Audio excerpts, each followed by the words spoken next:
Hello there, Itai here from Manifest Jewelry. I'm going to be doing my first educational video today on Peridot. I'm going to break down the who, what, where, when, and why of Peridot, so listen close. So who likes Peridot? Well, for starters, Peridot's the birthstone of August.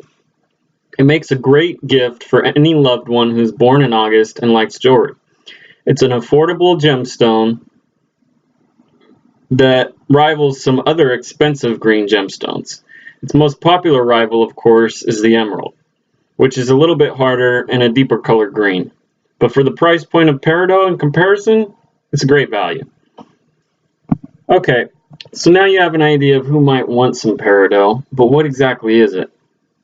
Peridot is in a gem variety of the olivine mineral group. The olivines are amorphous, meaning that they have the same chemical structure, but they have different chemical compositions.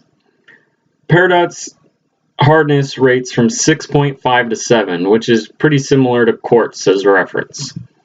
The color ranges from olive green to yellow to brown, a relatively small color range compared to other gemstones like tourmalines and sapphires, which also produce green gemstones, but they produce gems in a variety of colors all across the rainbow.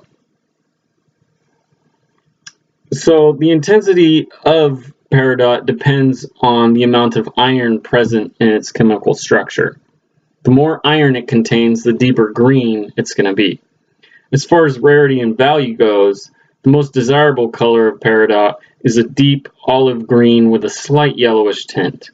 The deeper olive green tones tend to be more rare and more valuable than the lighter green stones. Peridot's luster is viscous and oily, meaning it has very good shine to it at the right cut in the right lighting, or even when you get a nice face on a rough gemstone. It falls into the orthorhombic crystal structure, meaning it grows in three-dimensional geometric arrangements having three unequal axes, but always at right angles. You can see this by looking at a rough piece of Peridot, like this.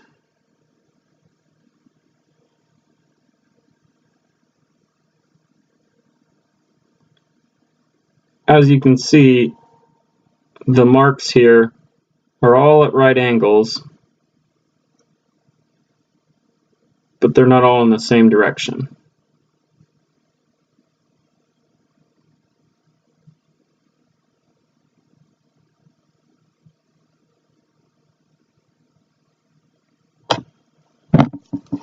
Alright, so now that you know who might want Peridot and what it actually is, where can you get it? Well, most Peridots formed deep inside the earth and was delivered to the surface by volcanoes. Some also came into the earth as meteors, but this extraterrestrial Peridot is extremely rare and you're not likely to see that in jewelry or in jewelry stores. Most likely would be with collectors in their own collection. The rough gems can be mined out of the ground in Arizona, Arkansas, Hawaii, Nevada, New Mexico, as far as the US goes. Around the world, Australia, Brazil, China, Egypt, Kenya, Mexico, Myanmar, also known as Burma, Norway, Pakistan, Saudi Arabia, South Africa, Sri Lanka, and Tanzania. So basically all over the world. This makes Peridot a relatively common gemstone, however large quality pieces are still rare.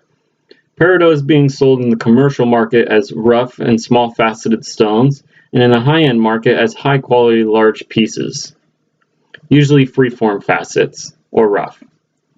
If you would like a piece of Peridot rough, like this one,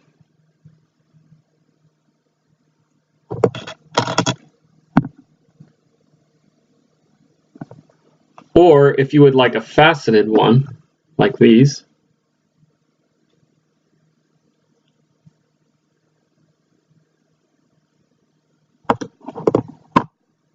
or let's say you would like some set into jewelry, like these gold earrings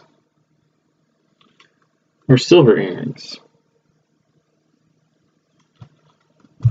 or if you like a ring.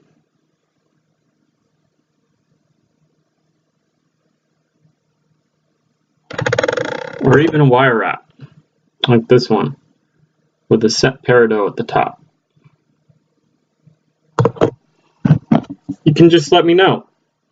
I sell the rough gemstones for jewelry artists, and I make all my own jewelry by hand, and would happy to get you a piece of this peridot to have for yourself. Just follow the link below on the page to see my Instagram, or read the description for my contact information. Okay, so now you know who wants it, you know what it is, you know where it's mined and sold. Now let's get over to where peridot even came from. As far as peridot's history goes, it is well known an ancient gemstone, with jewelry pieces dating all the way back into the pharaohs in Egypt. It's one of the oldest known gemstones, with ancient records documenting the mining of peridot from as early as 1500 BC. Some historians believe that the famous emeralds of Cleopatra were actually peridot gems. Imagine that. For centuries, people believed the famous 200-carat gems adoring the shine of the three holy kings in Germany's cathedral were emeralds, when in fact they were peridots. The Egyptians called it the gem of the sun. Some believed that it protected its owners from terrors of the night, especially when it was set in gold. Others strung gems on donkey hair, believe it or not, and tied them around their left arms to ward off evil spirits. To say the least, peridot's been through some shit. So, to recap, why should someone want peridot? Well, it is a great value, and it's an affordable alternative to some other green gemstones. Its vitreous and oily luster make it very shiny and appealing to the eye.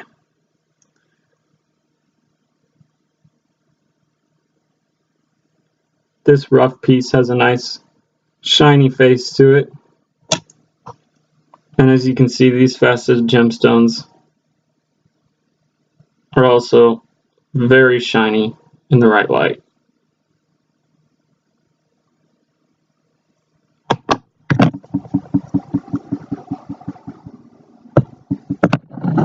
So, for those people who are into the healing aspects of stones, the green color is actually associated with the heart chakra. At the center of the 7 chakras, it's said to represent balance and harmony. Someone who's looking to gain balance in their life or might try wearing peridot and see if that helps. Or if they want to go the true ancient route, they could string the gems on donkey hair and tie them around their left arm to ward off spirits, you know. It's all up to you what you want to do with them once you buy them. Well, there you have it. That's the who, what, where, when, and why of peridot. If you have any questions, comments, suggestions, feel free to drop a line in the comments. I love hearing back from you and look forward to making more educational videos about gemstones. If you have a stone you'd like me to go over or just want to know a little bit more about, let me know in the comments. I'll make a video and go through the who, what, where, when, and why. Have a wonderful day, full of peace and love, and thanks everybody for watching.